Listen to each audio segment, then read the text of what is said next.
आयुर्वेद अपनाएं, निरोगी जीवन पाएं। International marketing corporation private limited, doctor Ram Swaroop सांडे। किसी भी प्रकार की शारीरिक बीमारी से संबंधित सटीक इलाज पाएं। छत्तीसगढ़ राज्य में खाद्य संकट, किसानों का खाद खा रही सरकार। राम राज्य में ऐसा अन्याय, सब्सिडी बोल बोलकर सरकार कर रही ब्लैक मार्केट का गोरख धंधा। पहली सरकार ने जुआ खिलाया, शराब बेचकर किसानों को बढ़ाया। अब यह सरकार किसानों से डबल वसूल कर लगान वसूल रही सरकार।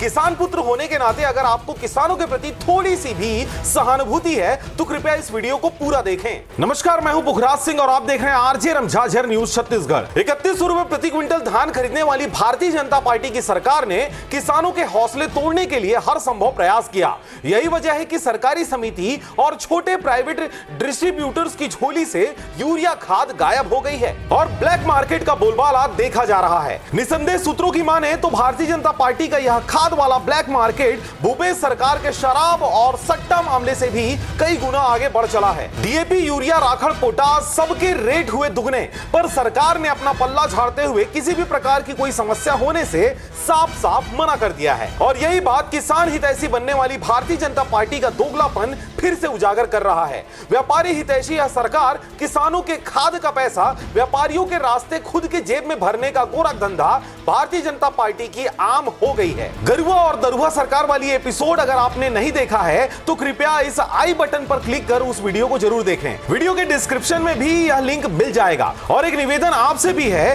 कि आप किसी भी पार्टी के समर्थक हो पर किसान पूत होने के नाते इस वीडियो को ज्यादा से ज्यादा शेयर कर सरकार तक इस वीडियो को जरूर पहुंचाएं और वीडियो में बने रहें।